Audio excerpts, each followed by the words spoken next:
Ensuite, je passe sur le Canada.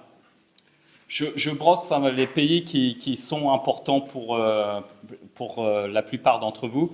Donc, le Canada, en fait, vous avez une règle générale qui s'applique à tout le monde, que vous soyez français, que vous soyez camerounais, sénégalais, la règle générale s'applique à tout le monde. Pour aller travailler au Canada, dans la règle générale, eh ben, il faut que vous soyez exceptionnel. C'est-à-dire qu'il va falloir que l'employeur montre qu'il a trouvé personne au Canada comme vous, et que ça, il faut qu'il démontre à l'administration, et qu'il vous recrute à cause de ça. Ça va être le cuisinier 3 étoiles, ça va être le boulanger qui est d'excellence, ça va être le thésard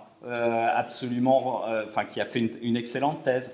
Mais vous voyez, c'est un type de population, des talents. Voilà. Donc ça, c'est la règle générale. Et puis après, vous avez des règles particulières qui sont liées à des accords bilatéraux de coopération que le Canada a passés. Et vous avez des quotas par nationalité en fonction des accords bilatéraux. Donc, par exemple, la France a un accord bilatéral avec le Canada et vous avez 3 types de visas, stage, jeunes professionnels, permis vacances-travail, qui vous permettent, si vous êtes français, de rentrer sur ce territoire donc en utilisant ces quotas. Il y en a à peu près 2000 sur le jeune professionnel. Pour les stages, je crois, à vérifier que c'est autour de 6000 et 7000 pour le PVT, environ. Bon, le PVT, le permis vacances-travail, s'obtient, vous candidatez sur Internet, il y en a un certain nombre qui ont fait ce jeu-là, certainement parmi vous, cette année.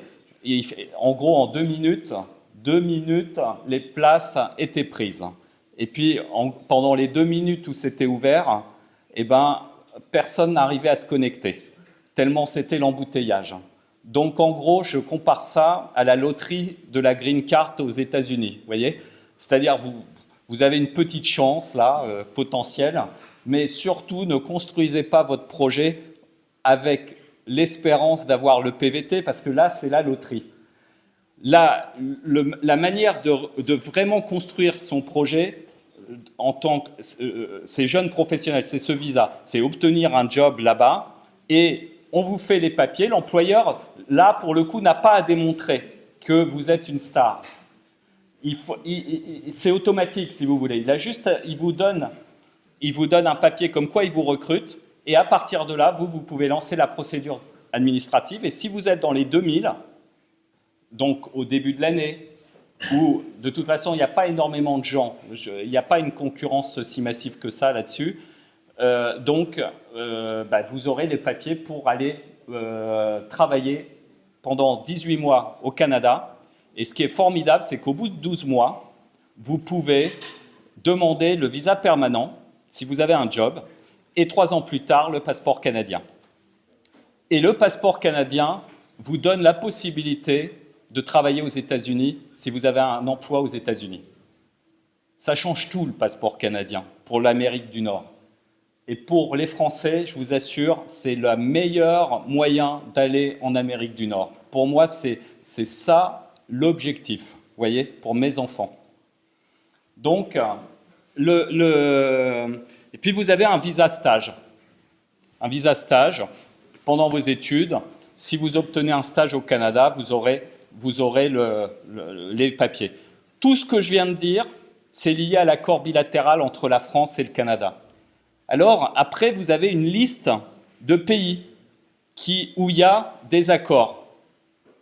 Donc, il faut extrêmement être prudent, parce que si l'accord existe, ça, c'est fantastique. Mais vous voyez, il y a, pour le PVT, je crois qu'il y a donc ces 7000 places pour les Français, il y en a 1000 pour les Italiens, vous voyez, il y a 7 fois moins.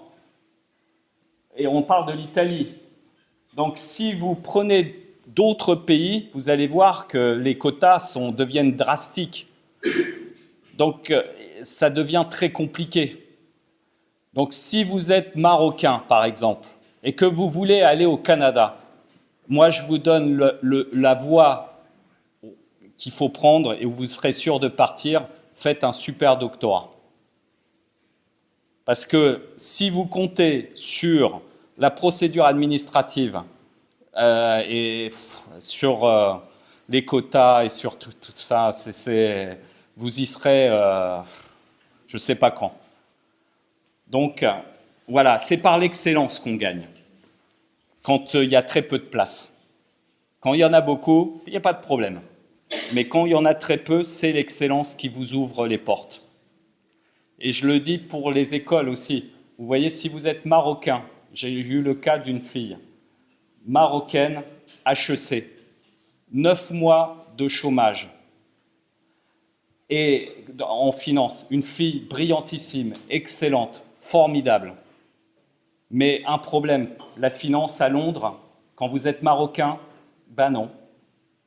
C'est problème. Pourquoi? Parce que, je vous l'ai expliqué avant, il y a une politique préférentielle au niveau du territoire britannique sur les diplômés de leurs écoles, et tous les gens qui viennent d'autres écoles de l'Union européenne et qui ne sont pas de l'Union européenne, qui n'ont pas le passeport de l'Union européenne, ces gens-là, il faut qu'il y ait une autorisation administrative de la part, par exemple, des banques pour recruter.